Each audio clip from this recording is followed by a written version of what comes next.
think the biggest new and noteworthy thing with the Bruins right off the bat, other than winning the President's Trophy, we had Pasta get his 50th bingo dingo, which was great to see. We'll get into more on that in a second. Is Taylor Hall is back skating on a line. He is doubtful to play tomorrow, but it looks like he's out of the non-contact jersey. And I'd bet you if we checked a couple boxes in the morning and tonight, we could still possibly see him in the lineup. I think we definitely see him this weekend. How do you guys feel about Halsey being back in and kind of the way the lines looked? Yeah, no, so I definitely agree with you. I think they're going to get him back in just to build that chemistry. I think it's scary. We said this before, Hall, Coyle, Bertuzzi. Like, that's just a line that it's going to come in clutch in the playoffs as your third line. So, you know what I mean? They're going to play more than just third line minutes. We've seen it throughout the year. They play close to second line minutes.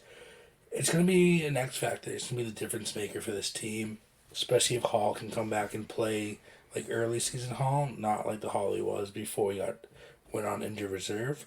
Yeah, I But mean he was obviously playing. yeah, clearly, yeah, exactly. But I'm saying he can get back to that. He's finally fully healthy over this injury, and they build that chemistry over these last like 3 games, say. Then I think it's gonna be great. I mean, Hall and Coyle already have the chemistry. It's gonna be getting Bertuzzi up to speed with Hall, but having a guy of Bertuzzi's skill level to play with a guy of Hall's skill level will definitely help Hall out in the long run. I think it's almost fair to say that Don Sweeney specifically went out and traded for Bertuzzi for Taylor Hall. Oh yeah. So if you go back the last couple episodes, you probably heard me complain about the only drawback of Bertuzzi is that he needs to play with more talent to be able to produce. Like Charlie Coyle just isn't it. And earlier in the season, if you rewind, you probably heard all of us say, hey, Taylor Hall on the third line is great depth, but he has nobody like really talented on the third line to play with him and help him drive play. And I think you can draw back to the 2019 third line for the Bruins when Johansson was here.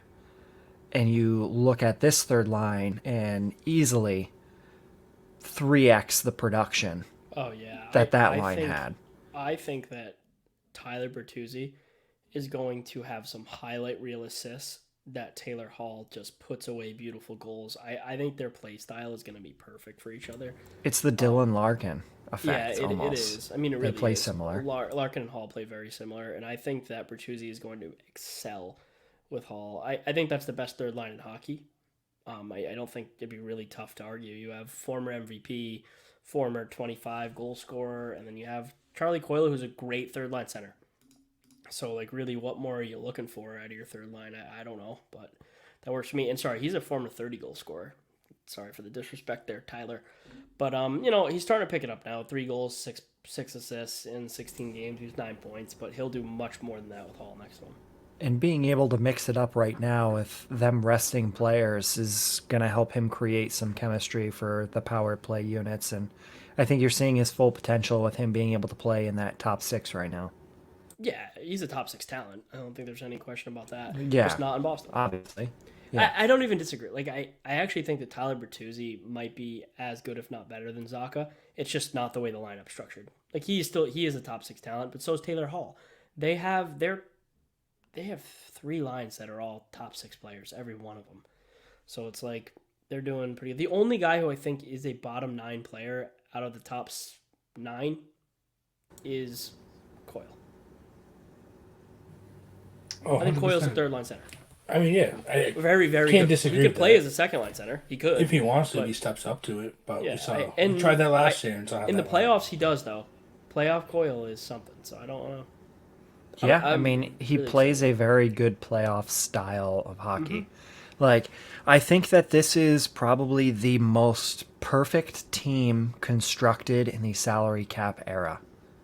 Yeah, it's incredible. I mean, If you're you gonna look have, at all the depth and talent that you can combine.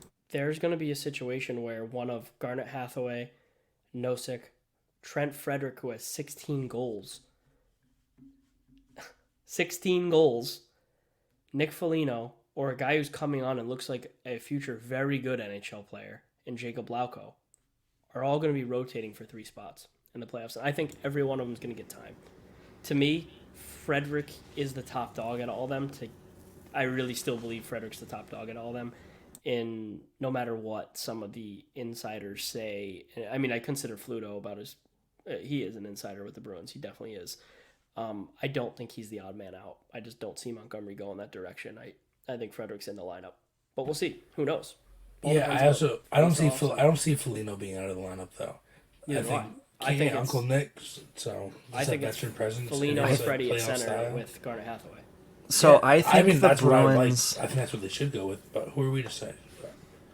I think the Bruins are about to kind of revolutionize the way that the NHL has played Stanley Cup playoffs. I truly think that you could see the Bruins play a tandem, game on, game off, with their goalies in the playoffs, and He it said would they not won't. surprise He me. said they won't. I thought that too, and then he said that they won't. But then he I'm said he not won't convinced. commit to not doing it. He said that they're not going to start that way. But I don't know. And I think you can say that if for you the have fourth to win line. a game, I think They goes can to rotate. Nosek. I mean, I'm sorry. If I think if you have to win a game, it goes to Olmark. But I think Swayman deserves games in there, man. Like I do. If you look at, so here's my argument, and I had written a previous piece about the two goaltenders, and I have another larger one coming up in the offseason. But if you look at it, yes, Allmark has all the accolades and is winning in all these categories, but Jeremy Swayman has given up the least amount of goals comparably in the times played. Has more shutouts, the works. He is better at keeping the puck out of the net. That's where the argument's going to be tough. When you get into the playoffs, that's going to make a difference, and it'll be a lot easier to see when you're playing the same team night after night. And I think that's going to become evident. I truly think that they could end up being a platoon goalie system. And also, it keeps your opponent Swayman's on not their better feet. at keeping the puck out of the net. He has a 2.24 goals against average, and Linus has a 1.9. And Linus Correct. has a higher save percentage. Correct. But I'm saying if you compare all of the number stats of time on ice, shots faced, all of that That's what goals jazz, against average is. It takes an average. I'll send you what I looked at. I have it already built I'm into just the saying, article. like average goals against average is that. So a save percentage. It takes into account how many shots and how many saves. They both. I mean, I think they're both very elite goalies, but Linus has kept more pucks out of the net. He has 20. Well, he has 20 more goals against, but he's taken 600 more shots. So 20 more goals against on 600 shots is pretty good number. Pretty damn impressive. They're both super elite. I agree that we're going to see both in the playoffs. When I look at the Bruins lineup, really, like I think we could see Zaboral in the lineup. I think we could see AJ Greer in the lineup. We didn't mention either of those guys right now. AJ Greer practiced today as a defenseman. I don't know that we see him on D, but who knows? Did you guys see that? That's a negative from me, sir. Yeah, Fluto had Greer playing defense with Zaboral today in practice. I didn't watch practice, but that's just what I saw on the Twitter. So I don't know if that. I'm pretty sure that's where he practiced. Too many guys at forward. I look at Lauko and it's like, how do you keep that guy out of the lineup? It's crazy, but he probably won't play. But how do you guys feel about Lauko's game? No, I'm loving it, and we talked about this like just me and you and stuff when I was up there in Rhode Island last weekend and before. But it's just like the future. The future's here. And we have these guys, and like we're starting to finally really see them, and that's been the biggest thing. We had to see all of our young prospects get the chance to go and play 10 to 20 games towards the end of the season, 'cause we're always in contention. So being able to see Lauko get these opportunities and for him to shine and really show that, hey, we have future players. Sweeney hasn't done a bad job giving us prospects to look forward to. And then just, hey, some of the guys are taking longer to develop. Giving them this extra time and having the opportunity for them to have the extra time is going to pay off in the long run, especially next year when we have salary cap issues and we need guys to be playing for cheap. So that was a great segue into what I wanted to go over. So the Bruins have gotten shit for as long as I can remember about their podcast, about their prospect situation. And I just want to read you their top 5 prospects in the pipeline. Fabian Lysell, who we all know what Fabian Lysell is. He's been knocking at the door of an NHL debut all season. He's not getting it, obviously, but next year I think he's an NHL player. Second guy you have there is Mason Lowry. Mason Lowry is going to be a household name here soon. He is a very skilled defenseman. The only thing I have is he's a little bit older than a lot of the kids he's playing against, but I still think Lowry, like he was a very old freshman. He was a 22-year-old freshman, I think, right? But is he 22 or 21, Kev? Can you fact check me there? I think he was a 21-year-old freshman, 22-year-old sophomore. Yeah, so so that makes sense. He's going to be, I think he's going to be a pretty good player. You have Brett Harrison, who ended up having a very good season this year in the OHL. Another guy who's pretty talented, who guys were kind of down on, and he looks high. The guy who really surprised me is Matthew Poitras. I know, Kevin, you've wrote about him, right? Yeah, a little bit. It's been a little bit, but he has a talent. It was really just Sweeney. He's been hitting on these centers out of like the last 2 years. And it's just they're two-way guys, and that's the biggest thing. They can slot into that middle six. So just like to back you up on that, Poitras, am I saying it wrong? Matthew Poitras.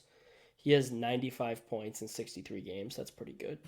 Pretty damn good. Pretty good. And mixing this, like we're seeing what Zaka's been doing playing center recently, and he's producing.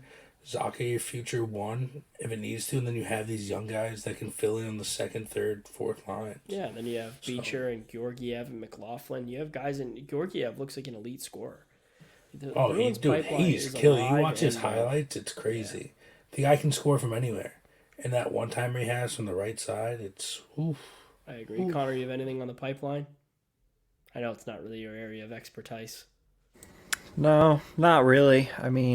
Matt Berry has been doing a great job. Been pumping out a lot of recent articles about some of these young kids, but other than that, I don't put a lot of focus on the prospects. Yeah, I've been reading them, and definitely shout out Matt Berry with Inside the Rink. He's been doing a great job on his articles with them. Let's get into the anything else with the Bees, guys. You know what? I'll say one more thing. We'll give a little shout out to Jim Montgomery, who made it a point to talk about how he was going to play Trent Frederick a lot in their game in St. Louis, knowing he had a lot of family in town. He backed up on that. He did it, and I think that shows a good coach. That shows a coach who knows the pulse of a locker room, and I think that type of stuff, like playing a guy a lot of minutes when he's in his hometown, is what really brings a locker room together. So shout out Jim Montgomery for being a class act from the day he got in Boston now to